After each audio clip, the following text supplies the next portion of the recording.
લુપ્ત થયેલા પ્રાણીઓની કહાની એટલે કે નરેશ વાઘેલાની કહાની એટલે કે નરિયાની લવારીમાં હું નરેશ વાઘેલા આપ સર્વનું હાર્દિક સ્વાગત કરું છું.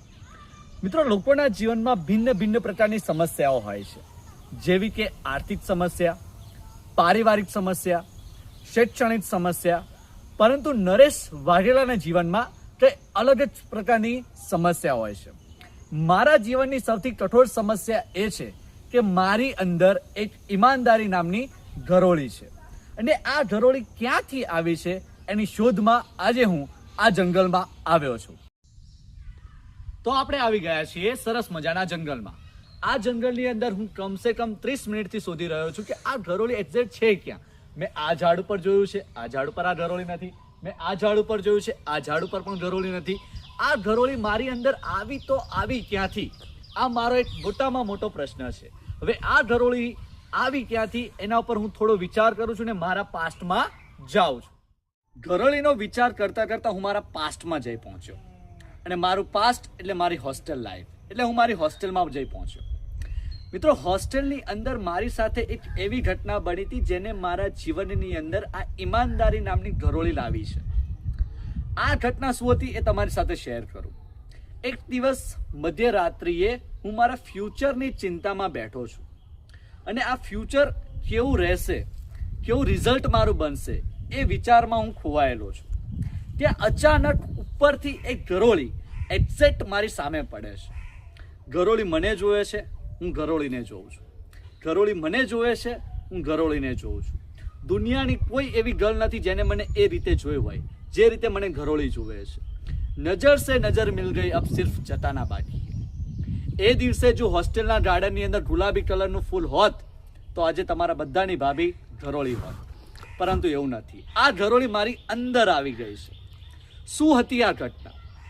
નેચરલ વસ્તુ છે કે ઉપર ઘરોળી સાથે કોઈ ઇવેન્ટ બન્યો હશે ને ઘરોળી નીચે પડી હશે. નોર્મલી ઘરોળીઓ નીચે પડે, ઓકે, પરંતુ આ ઘરોળી નીચે પડી એટલે મારા દિમાગમાં કંઈ અનોખો વિચાર આવ્યો કે ઘરોળી કદાચ કોઈ જીવાતને ખાવા માટે જાય છે તો તે ત્યાં કંઈક ભૂલ કરે છે અને નીચે પડે છે.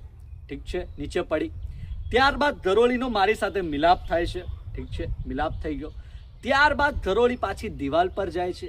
દિવાલ પરથી ધીમે ધીમે ધીમે ધીમે પાછી લાઇટ સુધી જાય છે, અને લાઇટે પહોંચીને ફરીવાર જીવાણું ખાવાનો પ્રયત્ન કરે છે, અને આ વાર એ નીચે પડતી નથી. આ દરેક વસ્તુ નેચરલ છે, આમાં કોઈ નવીનતા નથી. ઓકે, આ કુદરતે બનાવેલો કરિશ્મો છે. પરંતુ મારું દિમાગ મને શું કહે છે? પહેલી વાર ઘરોળીએ પોતાનું કામ ઈમાનદારીથી નહોતું કર્યું એટલે એ નીચે પડી. બીજી વાર જ્યારે ઘરોળીએ જીવાણું ખાવાનો પ્રયત્ન કર્યો ત્યારે એણે એનું કામ ઈમાનદારીથી કર્યું એટલે એ નીચે ના પડી. એટલે હવે મારે મારા જીવનની અંદર જે કામ કરવા છે એ પૂરેપૂરા ઈમાનદારીથી કરવાના છે. મારે જે કામ કરવાના નથી એ પણ પૂરેપૂરા ઈમાનદારીથી કરવાના છે. આ ઈમાનદારી નામની ઘરોળી મારા જીવનમાં અહીંયાથી આવી. ક્યાંથી પેઠી એ ખબર નથી, પણ મારા જીવનમાં આવી ગઈ છે. મારા જીવનની અંદર આ ઈમાનદારી નામની ઘરોળી આવી ગઈ છે, જેનાથી હું બીજાને તો બહુ સારું આપી શકું છું, બીજાના કામ તો ખૂબ સારી રીતે કરી શકું છું, પણ મારા જીવનને હું ઘણી બધી તકલીફો આપું છું.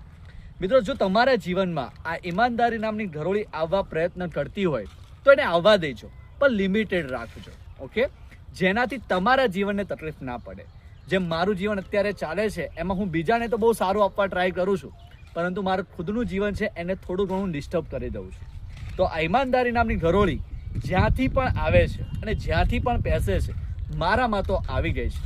તમારામાં ના આવે એનું ચોક્કસપણે ધ્યાન રાખજો. આઈ હોપ કે વિડીયો તમને ગમશે.